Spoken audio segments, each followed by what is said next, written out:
Hey y'all, I want to talk about something for a couple minutes that's really important. Why do we not talk about money as musicians? And I'm not even saying how much we get paid or how much we don't get paid, but also what to do with our money. We live in a society that really does everything to make finance and investing and saving seemingly really difficult and full of jargon that turns off a lot of people. And I think we're also in a climate where the American dream, quote unquote, feels so out of reach for folks my age. I'm 32. That there's kind of like a fuck it, what's the point attitude. It's like, well, if we continue the way we're going, the world's going to blow up in 20 years anyways because of climate change or nuclear holocaust or AI taking over, whatever the doomsday scenario is. And there's lots of valid points for all sorts of exigent crises that are headed our way potentially, but there also have always been events that totally rock our world, and I don't think we should use that as an excuse to not actually think about our future. And I know it's like really boring and nitty gritty, but I do think it's extremely important for you to think about investing and saving in your future. No matter where you're at, you can start right now, today. And it's all about a muscle, having a muscle. Because what saving, there's a difference between savings and investing. And I'm getting to this topic because you may make a certain amount of money, but if it's sitting in the bank or you're spending it all, or it's going to debt, student loans, bills, and you're not putting it somewhere where it's actually going to beat inflation and start compounding, then you can make $100,000 a year, and if you're not using it effectively, it really wouldn't matter. Ideally, I want to retire. I would love to retire.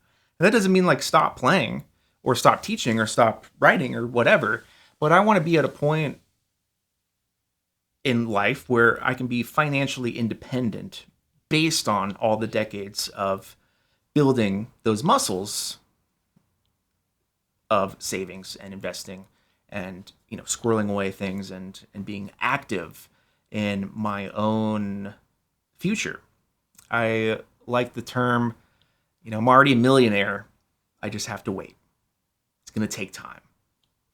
And it may sound silly, like I'm a guitarist, whatever. I play lots of styles. I'm a guitarist that teaches, a lot of students, and I like making videos about Ed Bickert. Who am I to talk about being a millionaire someday? I have no doubt that I will be. And it's not some mysterious act of God. It's going to be through carefully plotting my way there, slowly but surely, using time as my most effective weapon.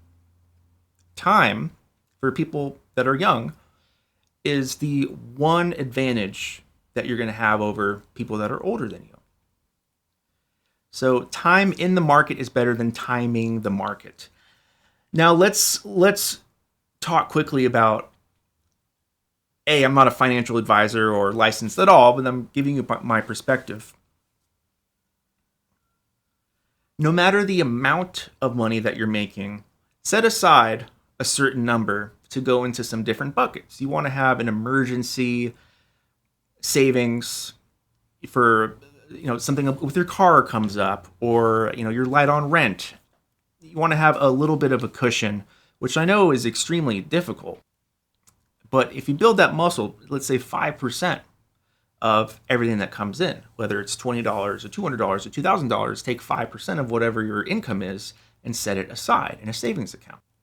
And you want to put it in a high yield savings account because that's going to give you a better return for your money sitting in the bank. Because if you have a savings account that is not high yield, meaning you're not getting paid for letting the bank use your deposits, then you're losing money because of inflation. That's where our money, our purchasing power starts to diminish over time because things get more expensive. So find a high yield savings account. It's not that difficult. Tons of banks have them. I've been using Ally. It's an online bank, and I am now moving some of my stuff to SoFi because they have a better rate at the moment because inflation is getting a little hot and sticky. So I want to try to beat that. Anyways, you want these liquid savings accounts. Liquid meaning you can move the money right away. You know, if I have a bill that comes up unexpectedly, I got to get my guitar fixed, I can take the money out of that savings account and pay it right away. So that's one bucket you'd want to put automatically funnel money into. The other bucket, this is one I'm still struggling with, is saving for taxes, because most likely as self-employed musicians, 1099 contractors, you're not going to have taxes taken out, Social Security, etc. And that's something that you can get hit with a big bill, every year, even after you do your deductions.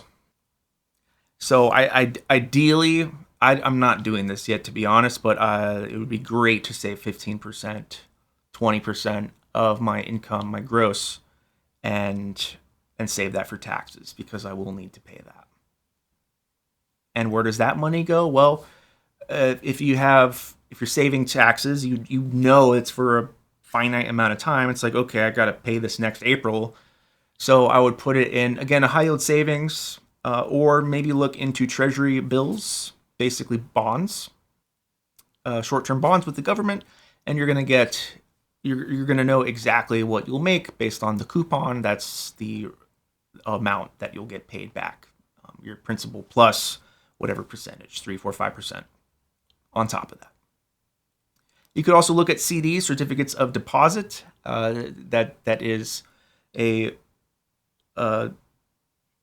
security where you give your money to a bank for a set amount of time. You can't touch it, or you'll get a penalty if you remove it, and they'll give you a fixed rate of income. So I did a CD with Ally. It was like 11 months, and I think they were paying like 3.5% or something, APR, or APY. Long story short, don't hoard cash. Don't keep it sitting around, especially in accounts that aren't going to pay you for using your money. When it's in the bank, they're using your money. As far as investing, I'm coming from the angle of, self-employed musician. So the best thing you can do is start a Roth IRA. That's your individual retirement account, and that's one that anyone can start, and it's not tied to an employer like a 401k. That's like an employer plan. This is one that you individually start and contribute to. I think it's $7,000, I think, is the contribution limit right now. I can't remember. But essentially you start a Roth IRA, and it's an investment vehicle in which everything that goes in it is post-tax. Everything has already been taxed. So whatever is in my Roth IRA, let's say in 30 years, 40 years when I withdraw it, I won't have to pay taxes on any of it. And there's plus and minuses between Roth IRA and traditional IRA. Traditional is where it is pre-tax, and then at the end when you would do withdrawals, you would have to pay tax. You can do your own research there. But I have a Roth IRA, which I love, and you don't put the money in and then forget about it. It's you have to actively manage your money. Best thing to do is put your money in a Roth IRA. Again, set a little bit percentage-wise. It's not even about the dollar amount. It's about the muscle. You want to invest early and often. Just keep putting in. Anything helps, because compounding. Put your money in low-cost index funds. What is that? Well, an index fund is going to track the major indices of whatever market. So let's say the S&P 500 is basically the benchmark, the top 500 public companies in America, which is basically a pretty strong barometer of like how things are going. You don't buy the S&P 500, you buy a fund that tracks and has the same holdings as the S&P 500. So every investment firm and brokerage has their own version, whether it's Fidelity or Vanguard or iShares, whatever, they're going to have their own fund that tracks the S&P 500.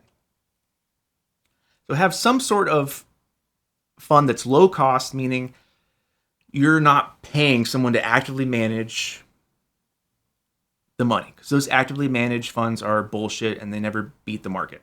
They never do what they say they do. Find a low cost index fund and park your money in there that's going to follow the S&P 500 or the total market, or maybe you like some more targeted things like maybe semiconductors or industrials, something you feel confident about or passionate, or maybe you like. But time has told us typically what happens. The market goes up. And yes, there's all sorts of events and really huge shocks that happen. We've already seen them, but the S&P just hit a all-time high like this week after all the shit that's been happening. So you don't want to be left out. You don't want to be the one that's like, oh my God, like, why did I wait so long to put my money in? Just put it in and let it ride. Especially I'm thinking right now, like 30 plus years, anything that happens day to day is not going to matter in 30 years. The tariff war, the Iran war, inflation, politics, all of that isn't going to matter day to day in the long term, because I'm thinking in like a 3-decade. Sorry, my video and audio we're getting off there. Long story short, it's really not rocket surgery to invest in your future and take part of one of the greatest aspects of our modern world, and that is the stock market. You don't have to be a big player. You don't have to be a baller. I'm not sitting here with a shit ton of money that I'm just able to throw around and invest and have fun with. It's very slow and coordinated, but it is consistent. Every month I have things going certain places that they need to go to, and it's automatic. You always want automated withdrawals and transfers, because then you don't think about it. It's like, boom, the money's already gone. Same thing with all your bills, credit cards, car payments, utilities. Have it all on auto pay if you can, because then it's set it and forget it, and then you won't get behind on any payments. But honestly, I think last thing on investing, start a Roth IRA, park money that you're not going to see until you're 59 and a half, I think is the earliest, without penalties. And then put it in a low cost index fund that's going to track the S&P 500. There you go. I mean, again, you're going to find this pretty quickly if you look this up. So I'm not telling you really anything secret. However, I still think as musicians, especially self-employed musicians, getting to this information for me felt like a big hurdle. And then don't check it every day, because it doesn't fucking matter.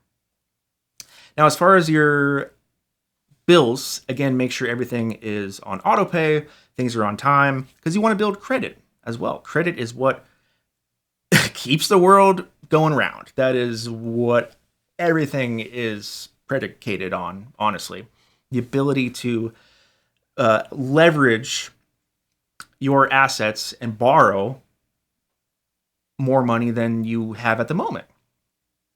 And your credit score is the confidence that you're showing a lender in your ability to repay them on time and in full and with no weird delinquencies happening. So having credit is great. You don't want to use it for everything, but make sure you do have credit cards. I've got a number of credit cards at this point because, life happens and sometimes I just really needed it, like for vet bills or for gear or for paying for a session or something. But I have a Sweetwater card. Every few months, whenever I can, I just keep upping the limit, even though I don't use it, because the more credit available you have, that looks better. So on all of your accounts, if you haven't done this, raise the limit as much as you can. Don't spend it, but raise the limit, because then your the amount of debt you have versus the availability starts widening, and that looks great for your credit score. So for an example, if I have $1,000 on my Sweetwater card, my $1,000 balance, and my limit is 10,000, that's one thing. But if my limit's 20,000, then I've lowered my balance to the available credit in half. So that's super helpful. Look at all of your cards and see if you can raise those limits. You also want to look at the rates, and what you can do really anytime you want is do a balance transfer and start following cards that are going to offer 0% interest for some sort of introductory period. Everyone has these deals or rate. Everyone has these 0% balance transfers. That's basically where you take a card that, let's say my Citi card has $2,000 on it, and they're charging me like 30%, which is not really unheard of. That's really fucking bad. You're never going to eat away at that. So I can transfer that to, let's say, a Wells Fargo card, and that card's going to have 0% interest for a year and a half. Then I can maybe start throwing more money at it, and I can actually get my principal down. Overall, 0% balance transfer offers are good. You don't want to do them forever because you do ultimately want to get the principal down. I also use credit unions because credit unions overall are going to give you great benefits and credit cards that have a generally pretty low interest. So I have a credit union credit card with Right Pat in Ohio, and it's like 10.5%, which is amazing for a credit card. So I put the cap at like 25 grand, and I'll just keep raising that. And I actually did a couple balance transfers. I put a couple credit cards onto there because I'm still spending interest. It's not zero, but it's way better than like 25 to 30, which is so bad. These are things you have control of because you have a credit card and it looks scary and the numbers are high. That's fine. Get a balance transfer. It pays off the account, so then the account is done, or you can keep it open if you want. Keep that credit available to you. Just don't use it, and then now you have it on a new card with the new account, but the interest is zero, so you can start paying down the interest. Paying down the principal. So same thing with car loans. If you have a car that you're still paying off and you haven't looked at your APR, you can lower that. You can get a refinanced loan with your car, where basically it's similar. The company that you apply for, whether it's a credit union or all sorts of places offer car loans, they'll pay off your car loan and then they take on that debt, but then they're going to give you a lower rate of interest on that. So I'm about to do that, especially because rates are all dependent on what the Federal Reserve does. And if the Federal Reserve isn't going to lower rates this year, they may or may not, probably maybe not. So if I'm kind of in a lower interest environment, right now it's okay. It's like 3.25, 3.5. It's not crazy low, but it's way better than 4, 5, 6, 7%. And car loans and credit cards, they're operate differently than what the Federal Reserve rate is going to be. So there's kind of like a whole tail of what part of the interest rate ladder a certain type of product is in. But you can definitely get your car loans closer to that Federal Reserve line. So I think my two cars are like 6 or 7% around there, maybe 7 or 8%.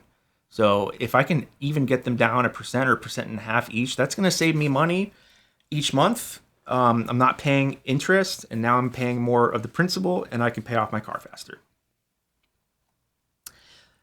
So the thing that is kind of dragging me personally is my previous debt. Debt I needed to take on or thought I needed to take on as a younger person to kind of live.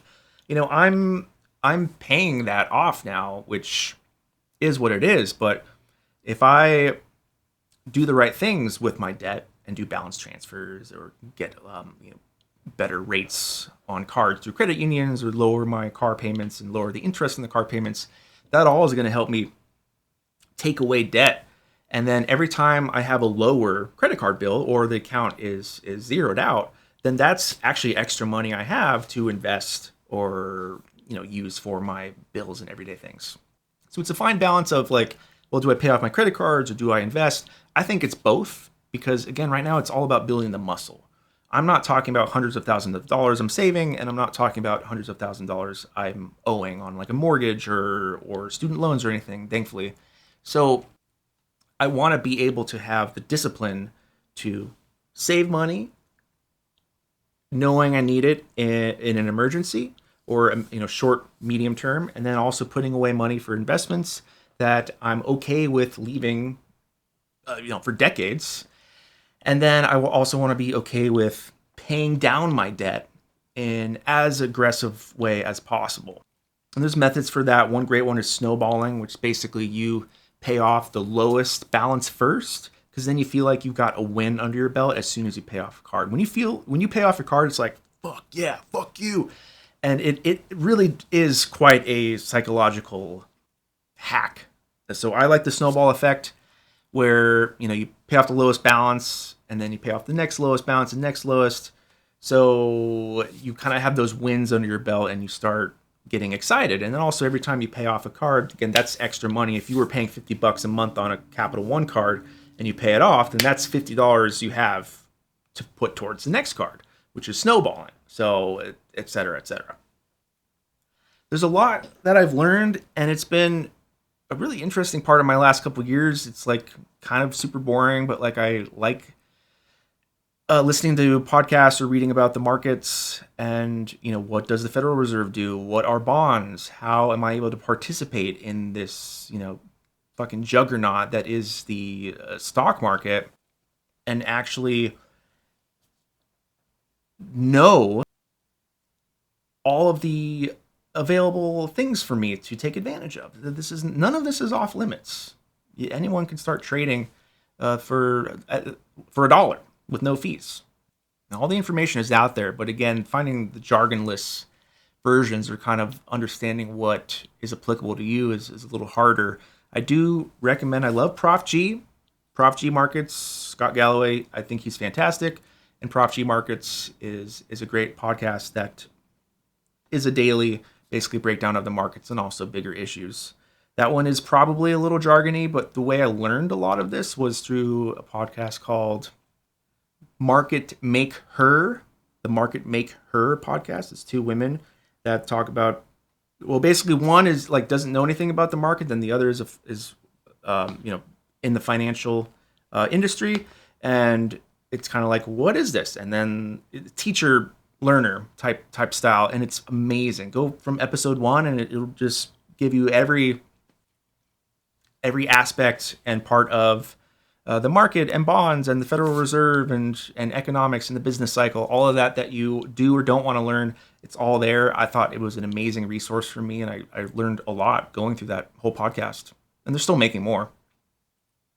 But, a lot of the early episodes are going to cover the big juicy parts that seem like, a giant marble wall that's impossible to climb and figure out.